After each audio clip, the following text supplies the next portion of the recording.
मैं ओम का जाप करती हूँ, ओम नमः शिवाय का जाप करती हूँ। अब जया किशोरी जी मेरे प्रश्न का उत्तर दें। जब ये वेद का अध्ययन नहीं कर सकती हैं, इनको वेद पढ़ने से मना किया गया है, तो ये वेद का मंत्र ओम का उच्चारण कैसे कर सकती हैं? इसीलिए गायत्री मंत्र को भी स्त्रियों को बोलने से वर्जित किया गया है, क्योंकि उसमें भी ओम से ही शुरुआत होती है। पहले तो आप श्रीमद् भागवत का एक श्लोक सुन लीजिए। स्त्री शूद्र द्विज बंधु नाम त्रयी न श्रुति गोचरा कर्म श्रेयसी मूढ़ा नाम श्रेय एवं भवेदिया। भागवत महापुराण के प्रथम स्कंध का 4वें अध्याय का 25वां श्लोक है ये। इसमें कहा गया है कि स्त्री को वेद नहीं पढ़ना चाहिए। अब भाई, जब स्त्री को वेद नहीं पढ़ना चाहिए तो वेद के मंत्र का उच्चारण कैसे कर सकती हैं? अब थोड़ा और सुन लिए। प्रश्नोपनिषद के 5वें प्रश्न के 6वें मंत्र में सत्यकाम को ऋषि पिपलाद जी ने उच्चारण ज्ञान के बिना प्रणव ओम का उच्चारण करने वाले की हानि बताते हुए तथा 7वें मंत्र में ज्ञान पूर्वक वेदज्ञ ब्राह्मण के मुख से उच्चारण करने वाले का लाभ बताते हुए कहा कि क्या कहा, तो सुनिए। सर्वप्रथम आप हानि को सुनिए। इससे यदि स्त्री या वेदज्ञ ब्राह्मण नहीं है जो, या शूद्र इसको पढ़ते हैं, ओम का उच्चारण करते हो, तो इससे हानि क्या होगी, तो सुनिए। तीसरो मात्रा मृत्युमत्या प्रयुक्ता अन्योक्त सक्ता अनभिप्रयुक्ता क्रियासु बाह्याभ्यंतर मध्यमासु संप्रत्युक्तासु न कंप्यते ज्ञः। अब हम ओमकार के उच्चारण करने का ज्ञान न होने के कारण क्या करते हैं, उच्चारणकर्ता का हानि होता है। से क्यों होता है?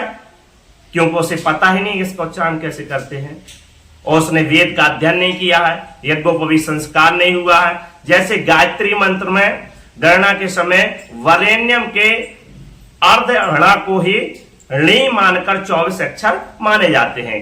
यदि किसी व्यक्ति ने वेद, ऋग्वेद, यजुर्वेद और सामवेद, इन तीनों वेदों का सम्यक गुरु परंपरा से यज्ञोपवीत संस्कार सहित अध्ययन नहीं किया है, तो वह ओंकार के उच्चारण का ज्ञान भी प्राप्त नहीं कर सकता है।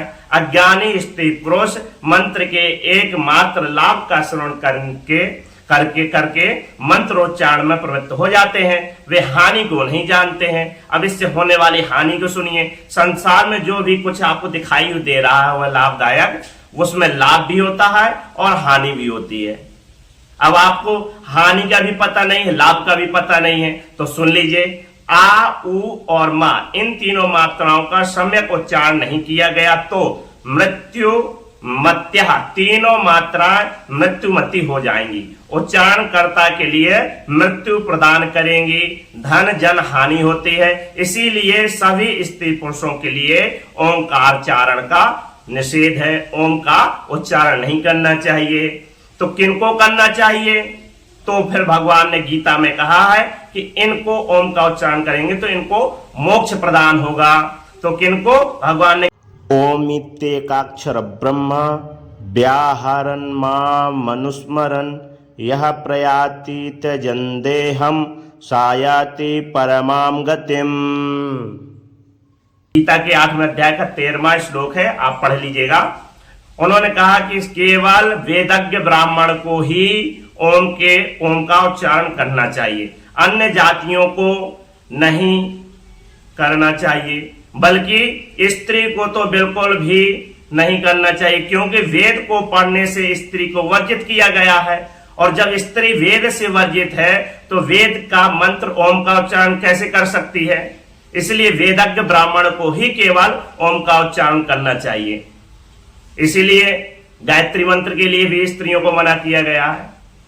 भाई, गायत्री मंत्र में भी प्रारंभ कहां से होता है? ओम से होता है। जब ओम का शुरुआत करेंगे आप तो गायत्री मंत्र बोलेंगे तो ओम भी आपको बोलना पड़ेगा। इसलिए ब्राह्मणों में, पुराणों में हर जगह ओम के उच्चारण करने का स्त्रियों को वर्जित किया गया है। मैं कोई वैसी बात नहीं कह रहा हूं, मैं सिर्फ ये जानना चाहता हूं कि जो आप ये भ्रम फैला रहे हैं कि ओम को उच्चारण करना चाहिए, ओम नमः शिवाय बोलना चाहिए, तो आप इतना क्यों फैलाने में लगे हुए? हाँ, यदि आपको जाप ही करना है तो राम का नाम लीजिए, हरि का नाम लीजिए, विष्णु का नाम लीजिए, और यदि आपको जप करना है शिव जी का तो शिवाय नमः का उच्चारण कीजिए। स्त्रियों को शिवाय नमः का उच्चारण करना चाहिए। अब ये जया किशोर जी सिर्फ मेरे से ये बता दें, क्या ये सही कह रही हैं? ये जो पुराण कह रहे हैं वो सही है? सही क्या है इसको मात्र हमसे बता दें कि क्या जो पुराणों में, श्रीमद् भागवत में, गीता में और कठोपनिषद में जो कहा गया है वह सत्य है कि जो जया किशोरी जी कह रही वह सत्य है? भाई, दो में से एक सत्य होगा, या तो जया किशोरी जी सत्य होंगी तो फिर पुराण सत्य नहीं होंगे, और ये जो पुराणों में लिखा हुआ वह सत्य है, तो ये अज्ञानता पूर्वक कह रही हैं। तो आप ये ही बताएं कि क्या सही है क्या गलत है। जय श्री राधे।